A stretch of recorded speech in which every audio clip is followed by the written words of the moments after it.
want to start us off? Yeah. Juwan, what did you maybe learn from your team down the stretch and in overtime, being able to close this out? Well, I knew it from the beginning, and it's no surprise to me. But I knew about their mental stability. Just like dealing with a tough team like we do, plays hard, very physical team on the defensive end. They're gonna keep coming at you on the offensive end. Obviously, you know, with Williams, his inside presence, as well as Sasha with his outside shooting, they never want to quit because they have a great coach over there. But I knew our team was going to stay with it. They understand that their game is about runs. That's what this game is all about. At times, you know, they want to make a run, but you got to be able to respond with a run yourself. Our guys just stay with it. As you know, in the first half, we had 8 turnovers, so we pretty much just sometimes giving them the ball back. And I thought that we were being very disciplined-like with some of the decision-making on some of our reads. But our guys were able to figure it out in the second half. First overtime, second overtime, we took care of the basketball when we had 1 turnover. So that was huge for us. So I respect the adjustments that our guys made, and then more importantly, what they did a really good job of was just being patient with basketball. The ball was in the right hands with the right people, and they just made a really good decision with it. I know that's a long answer, but hopefully you get where I'm coming from. Derek? Xavier was fantastic in the overtime periods. He scored 22 points overall, dished out 9 assists. What impressed you the most about his play tonight? I'm not surprised. I have one of the best point guards in college basketball. We have one of the best leaders in college basketball. One of the toughest competitors in college basketball. A kid that has been counted out so many times, but he always figured it out, rise to the occasion when needed, trust himself. We trust him. His teammates follow his lead with his energy. He's always active with his effort. I'm not surprised by his performance. I love the fact that he took that 3-point shot when he's open, because I never want him to pass up shots. It's that simple. Steve? Juwan, Xavier, he just, in overtime, with the mental toughness and the things that you really preach, that he seems to exemplify. Talk about how important it is for him to have that mental toughness and that mental stability, and for the rest of your team to feed off of it. Well, he knows he cannot be the quietest guy on the court. He also knows that each and every possession, he has a coach that's going to be counting on him to provide leadership. He embraces that. It's not like he's running away from that challenge. And yes, it's big shoulders that he has to carry with all the accountability that I've given him, all the trust that I've given him. But he's earned all of it. And we're just happy that we have our Tom Brady playing for us.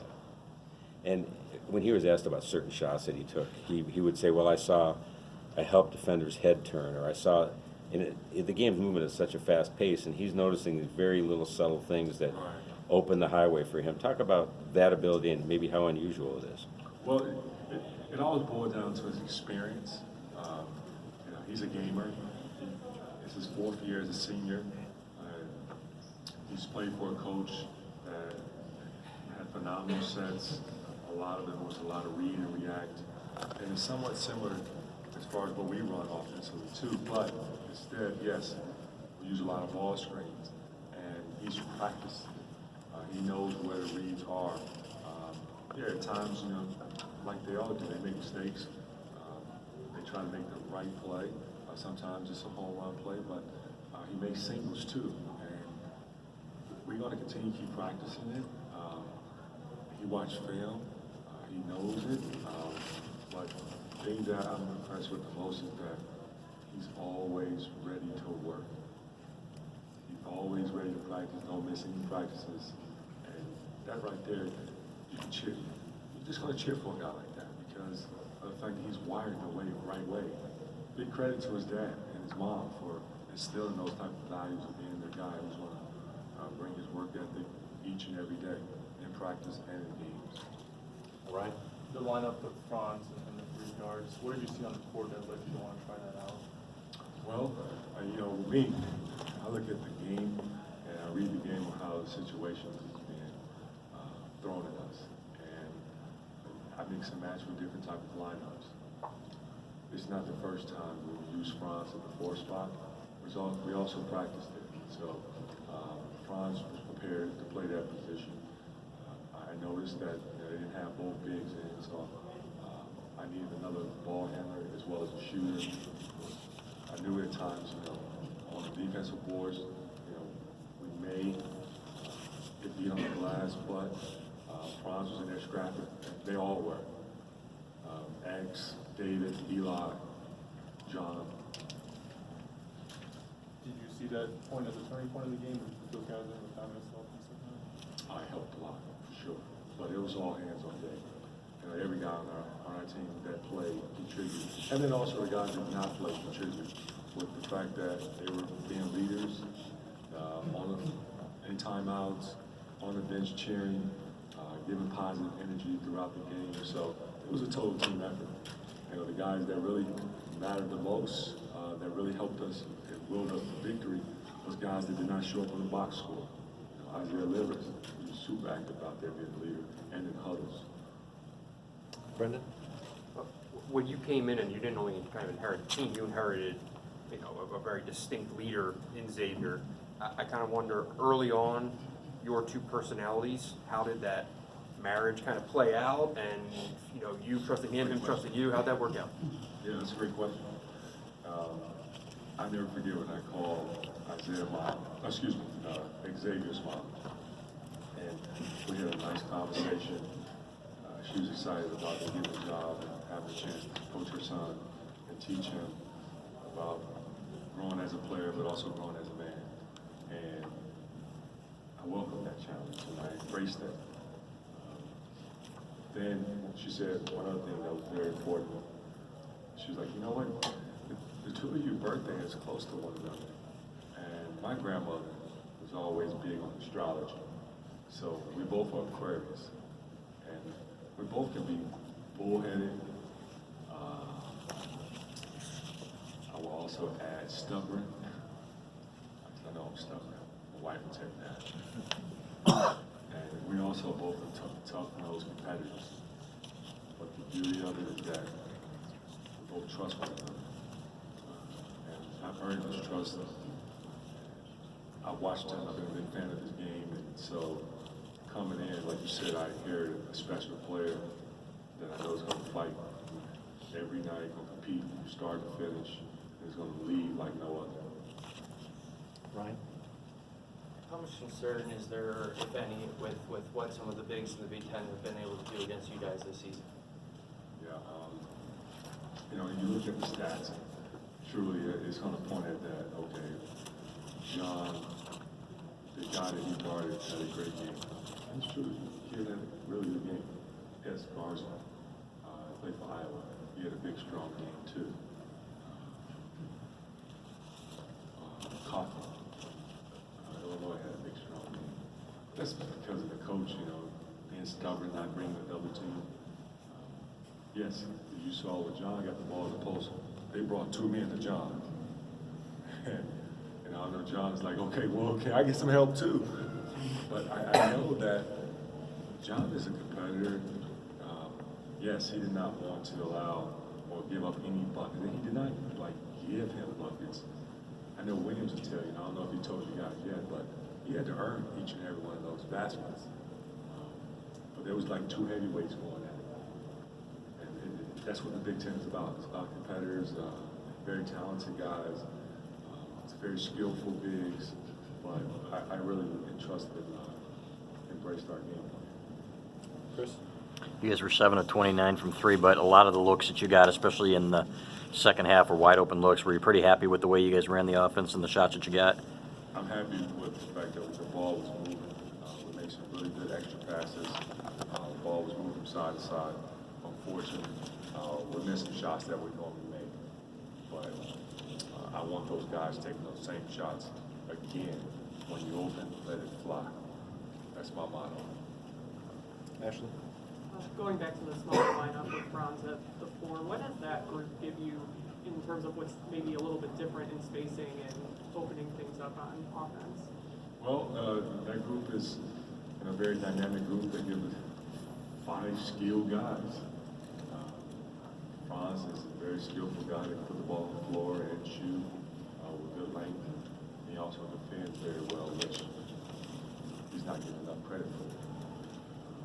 Eli can shoot the ball, create off the ball screen.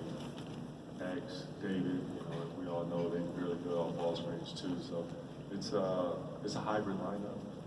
Not saying I'm always going to go to it every time, but you just got to read the time and situations. Andrew? Juwan, when you guys really needed stops tonight, end of regulation, end of overtime, you got them. I guess what was the key to that?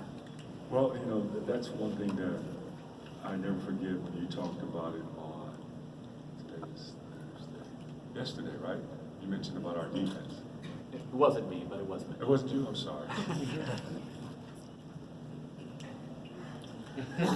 here. There he is. Right there. My apologies. It's fine. I never forget that question. And not only that, he pointed out an important stat about field goal percentage. And it's true. We got opening. Last 3 losses, teams have shot the ball very well against us. Tonight our defense stepped up. That was the Michigan defense that I know how we can play, and we've shown some games throughout the year, but we got to be active like that defensively. We got to be disruptive. We also have to be one of the most physical teams without fouling. But tonight, I think we did a really good job defensively. We held a really good team to 40% from the field, and that is not going to go unnoticed with me. Got time for a few more. Josh? Double overtime game. A lot of guys played a lot of minutes with a quick turnaround. Is there any concern for fatigue heading into Sunday's game against Minnesota? Yes, it's concerned. I'm not going to sit here and say I'm not concerned at all. I will try to do my best with managing the load management.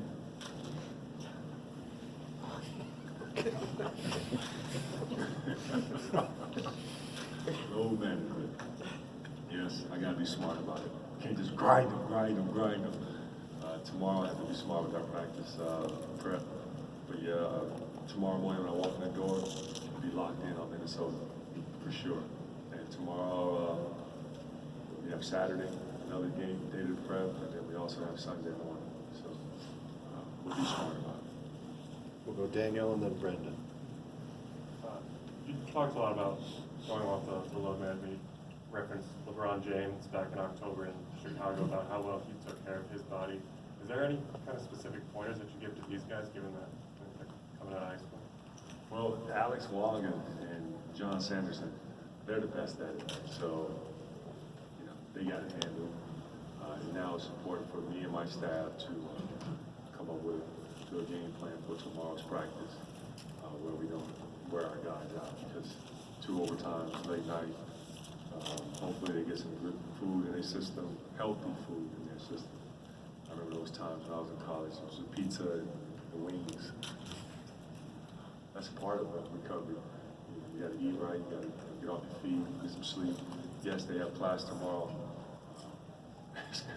It's tough. It's tough for a student athlete balancing both jobs, academics and basketball. But we'll be smart about it. I can't give the secrets away. And with Xavier, he didn't shoot the ball for the first 18 minutes. Was there kind of an emphasis on him facilitating going into this game? Or do you think that was more of a matter of game flow? It was mainly read, a lot of reads. It wasn't me telling him that he had to be more aggressive offensively, anything like that. I trust he's going to make the right decision. Brendan? You cited your stubbornness as a reason not to send a double or send help on for John. Is that because you didn't like if someone sent help for you if you were guarding somebody, or where does that stubbornness born from? Oh no, it's not where I didn't like someone to send help for me. The stubbornness comes from I'm just a bullheaded, stubborn guy. this game plan, they have shooting. You know, they have Eric Hunter can make outside shots from three. Sasha, he's an excellent shooter, shooting like 48% from three. Wheeler is one of their stickers. He can knock down outside shots. Jahal Proctor, Isaiah Thompson, you know, he hurt us with some tough shots. So I wanted to make sure that we did not give those guys open looks, and trust that John would do his job and, you know, making every catch tough for him. Making also that every time he shoots the ball, contesting handball contest, and doing it without fouling.